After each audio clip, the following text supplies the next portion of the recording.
Bonjour et bienvenue dans cette nouvelle vidéo. Tu vas très vite remarquer que c'est une vidéo sous le format podcast.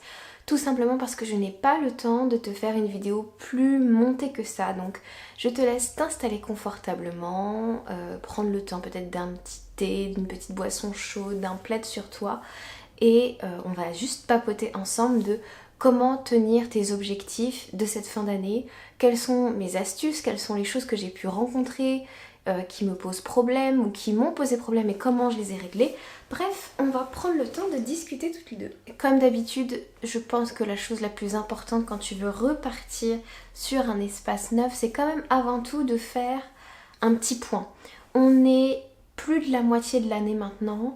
Tu sais ce qui a fonctionné pour toi, tu sais peut-être les objectifs que tu n'as pas atteints, ceux que tu as atteints, et de tout ça, tu peux collecter un certain nombre de données. Tu peux te rendre compte peut-être que les objectifs qui marchaient pour toi ont été des objectifs que tu as priorisés dans ta vie, que tu as mis en avant et sur lesquels il était soit plus facile de maintenir tes engagements, soit tout simplement tu étais prêt à ce que ça se réalise, tu étais prêt à aller au-delà des difficultés qui se sont présentées à toi parce que ça comptait vraiment. Quoi qu'il en soit, on prend le temps ici de faire le point. Je t'invite vraiment à te poser la question, qu'est-ce que je veux vraiment réaliser jusqu'à la fin de l'année? Ça peut être aussi jusqu'à l'année prochaine, mais te mets pas trop de pression. On a 4 mois là pour réaliser ce que tu désires par la suite. Donc, respire, concentre-toi vraiment. Qu'est-ce qui fait que tu ressens à l'intérieur de toi que ça va être vraiment cool si tu le réalises?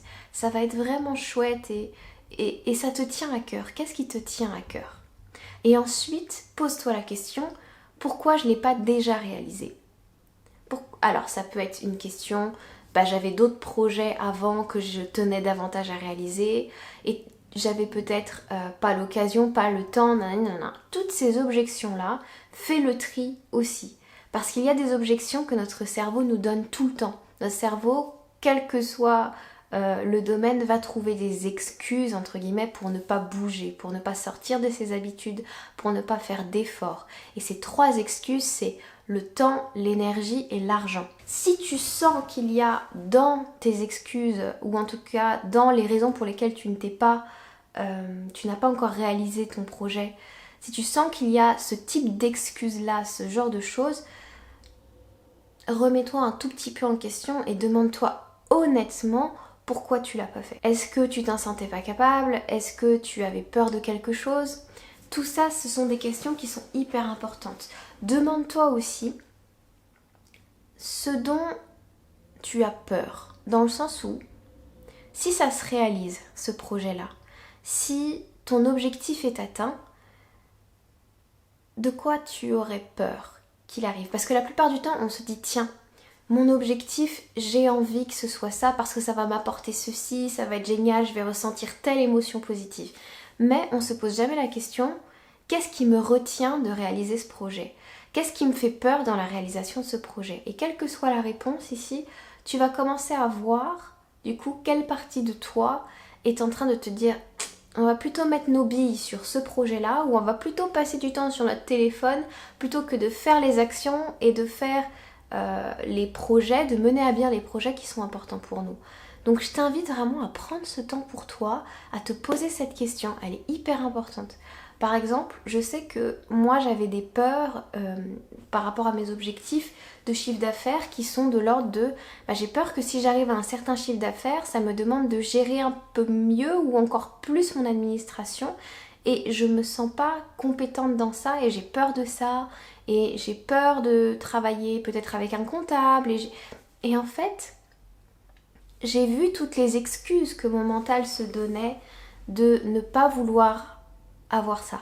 Et en même temps, c'est complètement ok, c'est complètement nouveau pour moi, ce serait des nouvelles rencontres, de nouveaux types d'échanges, une nouvelle façon de travailler, donc c'est normal que ça m'impressionne.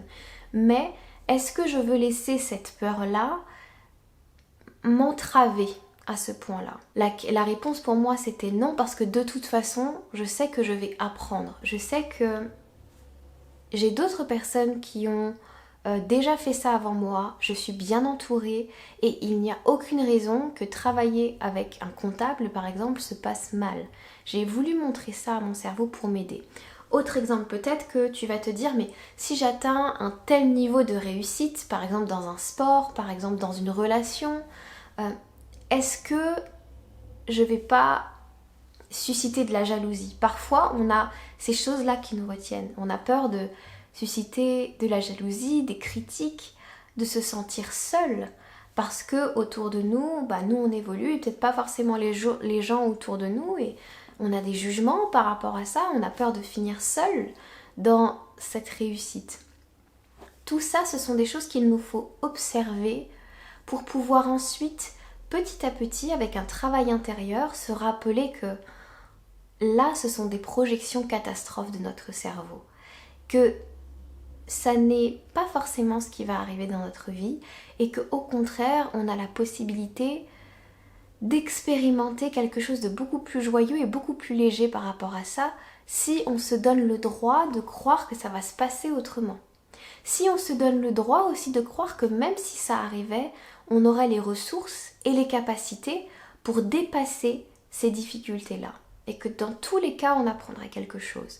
Et que dans tous les cas, on se referait des amis, dans tous les cas, on se referait des relations qui sont peut-être un peu plus alignées parce que ce serait en justesse, en fait, tout simplement. Donc, respirez profondément, posez-vous ces questions-là, elles sont très importantes. Et vraiment, je vous demande de mettre pause, en fait, sur cette vidéo pour vous demander ce qui bloque et pour aller voir ça. Pour donner aussi, du coup, une fois que vous avez les réponses à votre esprit et à votre cœur, à votre âme, pour vous donner suffisamment de crédit et suffisamment d'amour. Pourquoi je dis ça? Parce que quand vous vous dites, voilà, je vais être seule et il va se passer ça et je ne saurais pas gérer, dans les exemples que je vous ai donnés, vous oubliez vos capacités. Vous oubliez à quel point vous êtes créateur de votre vie, vous oubliez que votre cerveau vous fait tout ce discours pour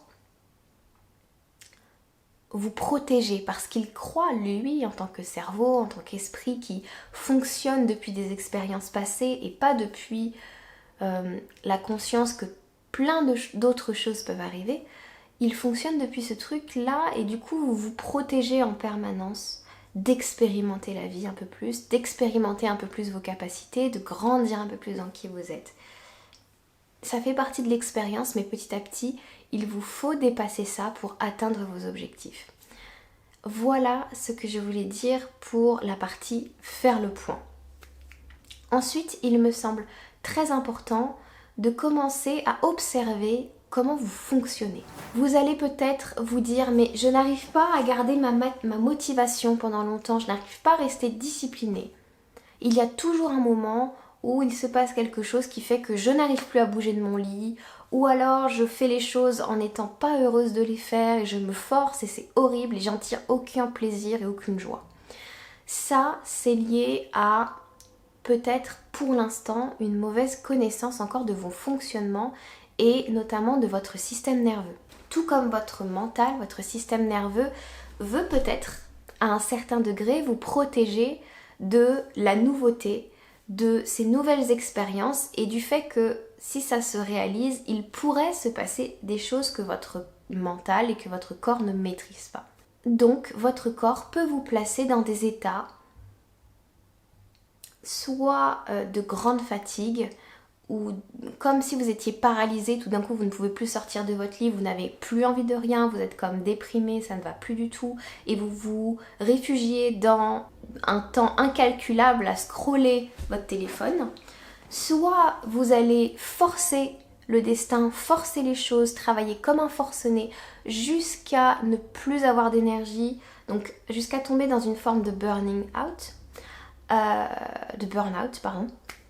Et puis l'autre chose, ça va être plutôt vous vous sentez fuyant, c'est-à-dire que vous allez tout d'un coup passer votre énergie dans un autre sujet. Tout d'un coup, ça ne vous intéresse plus et vous voulez mener à bien autre chose. Parce que vous voyez que les choses commencent à se concrétiser. Votre corps fait ça parce qu'il a peur et parce qu'il ne voit pas plus loin, un petit peu comme votre mental finalement. Ce qu'il se passe et ce qu'il serait intéressant de faire, c'est que vous commenciez à prendre conscience des pensées, des habitudes qui vous plongent dans cet état-là. Des moments dans lesquels vous passez dans ces états-là, où votre système nerveux vous met soit dans cet état de lutte intérieure, soit dans cet état de grande fatigue, soit dans cet état de fuite. Et en fonction de ce que ça va révéler, vous allez vous rendre compte que vous avez des patterns. Par exemple, moi je sais que quand je commence à avoir envie de rester allongée sur mon canapé et que je commence à scroller sur mon téléphone pendant un temps incalculable, c'est que je suis en train de passer dans un mode où mon système nerveux me bloque complètement, me dit je n'ai plus l'énergie, je n'ai plus envie, tout d'un coup toute ma vie passe sur ce mode on ne bouge plus, on ne fait plus rien. Admettons que vous êtes quelqu'un qui a pour objectif de perdre du poids en cette fin d'année et que pour vous, l'un des objectifs, l'une des actions qui va vous aider, c'est de réguler votre alimentation et en même temps d'aller faire du sport 2, 3, 4 fois par semaine. Vous mettez votre objectif là où il est. Peut-être qu'il y a des jours où votre corps va vous dire « Oh non, on n'a pas l'énergie, on reste sur le canapé, là c'est pas possible, on ne bougera pas. » À vous d'être profondément honnête avec vous-même et d'aller voir si c'est de la réelle fatigue de votre journée de travail ou si c'est votre corps qui se dit encore fournir un effort pour aller à la salle de sport. Je n'ai pas envie de fournir un effort. Ça ne veut pas dire je veux me reposer, ça veut dire je ne veux pas faire l'effort. C'est très différent. Votre cerveau a besoin d'habitude pour fournir un effort. Moins vous êtes habitué à faire quelque chose, moins c'est facile pour vous de le faire. Donc plus votre cerveau va créer de la résistance. Donc il est bien probable que si ça n'est pas encore ancré, cette habitude d'aller faire du sport, vous allez devoir montrer à votre corps et à votre cerveau que tout va très bien se passer et que vous allez réussir à aller à cette séance et que vous allez vous sentir bien pendant cette séance. Et 2, vous allez devoir passer au-delà. Comment vous faites? Concrètement, comment vous faites? La réponse, elle est la vôtre, mais je peux vous proposer des séances de relaxation rapide, des moments de méditation, de la respiration, simplement décider de vous lever, faire du journaling et coucher sur le papier ce qui vous angoisse, parce que votre angoisse, elle peut venir de plein de choses, elle peut venir de votre peur d'être vu par les autres à la salle de sport, votre peur de ne pas vous sentir bien dans votre corps, votre peur de ne pas réussir les exercices.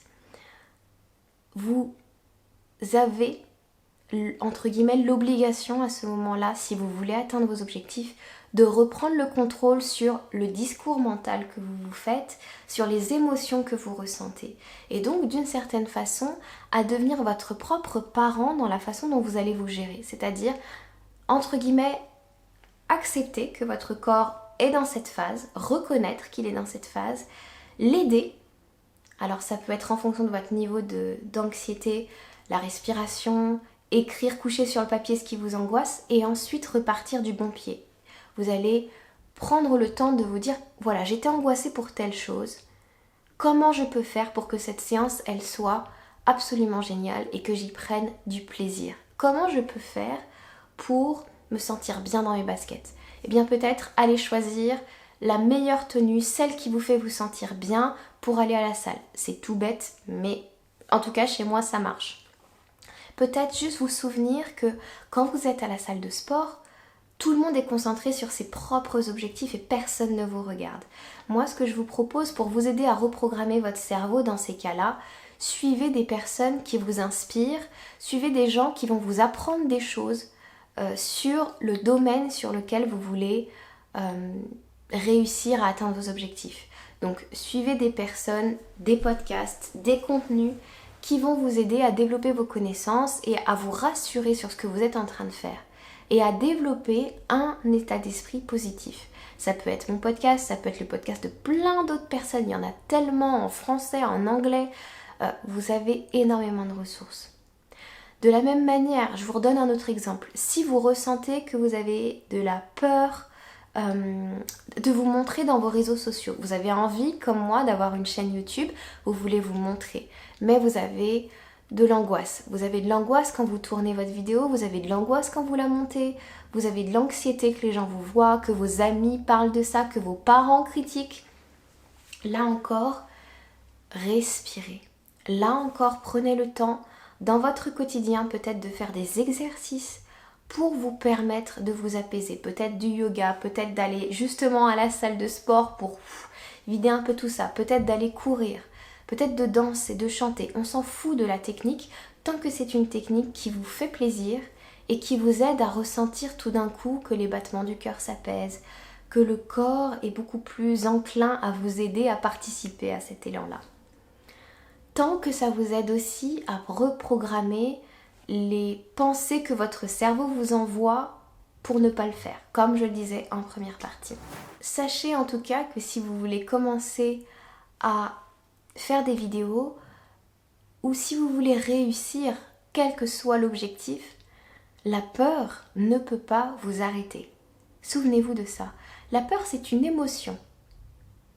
C'est vous qui décidez si elle a le pouvoir de vous arrêter de faire une action ou non. C'est vous qui prenez la décision de j'ai peur mais j'y vais quand même ou j'ai peur et je n'y vais pas. Et ça vous appartient. Et ça, c'est votre responsabilité. Autant en tant que coach, j'estime que avoir des émotions, avoir des pensées négatives, c'est le lot de toute personne, c'est absolument normal et ça n'est pas à blâmer. Autant si vous avez des objectifs, responsabilisez-vous par rapport à ça et prenez la responsabilité de vos émotions, de vos ressentis. Donc traitez-les, reconnaissez-les, acceptez-les, mais ne les laissez pas aller vous guider, entre guillemets. La personne qui est en charge de réussir ses objectifs, c'est vous. Et il se trouve que comment on réussit ses objectifs, comment on les atteint, eh bien tout simplement en agissant de façon constante, régulière. Souvenez-vous également que la motivation n'est pas constante et régulière chez tout le monde. Il est normal que vous ayez des moments où vous ne soyez plus motivé, des moments où vous ne vous souvenez plus pourquoi vous voulez faire tous ces efforts. Et je vais même vous dire que plus vous y arrivez, plus vous êtes proche de vos objectifs, moins vous êtes motivé la plupart du temps parce que c'est encore un mécanisme du cerveau, c'est encore un mécanisme du mental qui a peur que vous réussissiez, qui a peur de cette nouvelle vie qui arrive à vous. C'est ok. Simplement, qui est en charge, qui est en responsabilité vis-à-vis de ça, c'est vous. Donc que votre mental ait peur, que votre corps ait peur, c'est ok, ça fait partie du challenge et c'est à vous de traiter ces aspects-là et d'aller montrer, un peu comme un parent montre à son enfant qu'il peut dépasser les choses, et bien montrer à votre corps et à votre mental qu'il peut dépasser ces obstacles qu'il est en train de se mettre tout seul et que l'inconnu est une belle chose et que l'inconnu vous apportera exactement ce que vous souhaitez, mais ne laissez pas ça vous arrêter en fait, tout simplement. C'est hyper important que vous preniez la responsabilité de vos décisions et du fait d'aller ou non à la salle, d'enregistrer ou non l'épisode que vous avez envie d'enregistrer ou la vidéo, ou de parler ou non à un client. C'est votre responsabilité de prendre en main votre vie. Toutes les petites actions que vous faites, même toutes petites, elles vous aident au quotidien si elles sont cumulées. Et vous allez voir que plus vous avez l'habitude de faire quelque chose, plus vous accumulez les actions, plus c'est facile pour votre cerveau parce que le cerveau est, il y a une forme de plasticité cérébrale qui fait que plus vous faites quelque chose, plus c'est facile pour le cerveau, moins il y a d'efforts pour créer les schémas neuronaux à l'intérieur de votre cerveau qui vous permettent de mettre en place l'action. C'est pour ça que quand vous conduisez, plus vous êtes à l'aise avec le fait de conduire. Plus vous conduisez des voitures différentes, plus vous êtes à l'aise avec le fait de conduire. Et à un moment donné, vous ne réfléchissez plus à comment vous conduisez. Vous conduisez. Eh bien, c'est exactement la même chose. C'est exactement ce qui se passe avec de nouvelles habitudes, avec de nouvelles pensées, avec de nouvelles réalisations dans votre vie. Je crois que c'était assez complet, j'espère de tout cœur que ça vous aura parlé. Si jamais vous avez des questions, n'hésitez pas à me le dire dans les commentaires de cette vidéo. Et bien sûr, je reste disponible pour vous aider de façon soit plus privée, soit en groupe à travers le coaching. C'est mon métier d'accompagner les gens à travers leurs objectifs et de les aider à voir ce qu'il se passe en eux et de les aider à voir surtout là où ils ne sont pas en accord avec eux-mêmes, là où ils sont en train de se mentir, là où ils ne sont pas en train de vivre la vie excitante et magnifique qu'ils ont envie de vivre. Allez, je vous embrasse. Ciao, ciao!